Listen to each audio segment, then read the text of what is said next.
ഇനി നമുക്ക് വളരെ പ്രധാനപ്പെട്ട ഒരു വാർത്തയിലേക്ക് പോകേണ്ടതുണ്ട്. അത് ഡൽഹിയിലേക്കാണ്. അൽഫല ട്രസ്റ്റുകളെക്കുറിച്ച് വിവരശേഖരണം ആരംഭിച്ച സംസ്ഥാന ഇൻ്റലിജൻസും.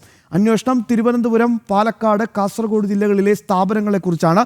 രജിസ്ട്രേഷൻ അംഗങ്ങൾ, സാമ്പത്തിക ഉറവിടം എന്നിവയെല്ലാം വിശദമായി തന്നെ പരിശോധിക്കും. വിവിധ സംസ്ഥാനങ്ങളിലെ അൽഫല ട്രസ്റ്റുകളുടെ പശ്ചാത്തലം സംബന്ധിച്ച് കേന്ദ്ര ഇൻ്റലിജൻസും അന്വേഷണം ആരംഭിച്ചിരുന്നു. ജനം ബിഗ് ബ്രേക്ക് വിവരങ്ങൾ ഞങ്ങളുടെ പ്രതിനിധി പ്രജിത് മോഹൻ തരുന്നുണ്ട്. പ്രജിത്ത്, ഗുഡ് മോർണിംഗ്, നമസ്തേ. ഈ പ്രത്യേക പുത്തൻ പുലരിയിലേക്ക് പ്രജിത്തിന് സ്വാഗതം. പ്രജിത്തെ, ഏറ്റവും പ്രധാനപ്പെട്ട കാര്യം, അൽഫല എന്ന് പറഞ്ഞാൽ അറബിയിൽ അതിന് സോളിഡാരിറ്റി, സാൽവേഷൻ എന്നൊക്കെയാണ് അർത്ഥം എന്നാണ് ഞാൻ മനസ്സിലാക്കുന്നത്. പണ്ഡിതരുണ്ടെങ്കിൽ അവർ പറയട്ടെ. എന്തായാലും അത്തരത്തിലൊരു സാൽവേഷൻ മൂഡിലല്ല അൽഫല പ്രവർത്തിക്കുന്നത്. സംസ്ഥാന ഇൻ്റലിജൻസിൻ്റെ ഇൻവോൾവ്മെൻറ്റ് എങ്ങനെയാണ് പ്രജിത്ത്?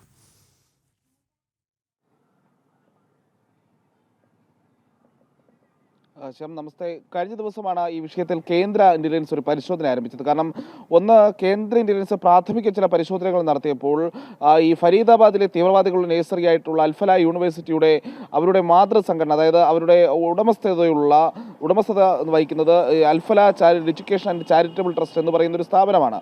ഈ സ്ഥാപനത്തെ പറ്റിയുള്ള അന്വേഷണത്തിലാണ് ഇതേ സമാനമായ പേരിൽ ദക്ഷിണേന്ത്യയിൽ വിവിധ സംസ്ഥാനങ്ങളിലായി, ഇപ്പോൾ തമിഴ്നാട്, കർണാടക, കേരളം തുടങ്ങിയ സംസ്ഥാനങ്ങളിലായി സമാനമായ പേരുകളിൽ നിരവധി അൽഫല ട്രസ്റ്റുകൾ പ്രവർത്തിക്കുന്നതായി കണ്ടെത്തിയത്. ഈ ട്രസ്റ്റുകളുടെയൊക്കെ ഒരു പ്രവർത്തന രീതി, ചിലതാകട്ടെ മദ്രസ, ചിലതാകട്ടെ മറ്റ് ഇസ്ലാമിക വിദ്യാഭ്യാസം, ഒപ്പം സ്കൂളുകൾ, ഒപ്പം ചാരിറ്റി പ്രവർത്തനങ്ങൾ എന്നിവയൊക്കെ കേന്ദ്രീകരിച്ചാണ് അവയുടെ ഒരു പ്രവർത്തനം എന്നുള്ളതാണ് പ്രാഥമികമായി മനസ്സിലാക്കുന്നത്. അതിനുള്ളിലുള്ള മറ്റു വിഷയങ്ങളുണ്ടോ എന്നുള്ളത് ഈ ഘട്ടത്തിൽ വ്യക്തമല്ല. എന്തായാലും ഇങ്ങനെ നിരവധി അൽഫല ട്രസ്റ്റുകൾ വിവിധ സംസ്ഥാനങ്ങളിലായി ഉണ്ട് എന്നുള്ളത് അന്വേഷണ സംഘം മനസ്സിലാക്കുകയും പിന്നീട് അതിൽ കേന്ദ്ര ഇൻ്റലിജൻസ് ഒരു പരിശോധന ആരംഭിക്കുകയും ചെയ്തിരുന്നു. അതിൽ കേരളത്തിൽ 3 അൽഫല ട്രസ്റ്റുകൾ ഉള്ളതായിട്ടാണ് കേന്ദ്ര ഇൻ്റലിജൻസ് അടക്കം ഇപ്പോൾ വിവരം ലഭിച്ചിരിക്കുന്നത്. ഒന്ന് തിരുവനന്തപുരത്താണ്, 2 കാസർഗോഡാണ്, 3-മത്തത് പാലക്കാടാണ്.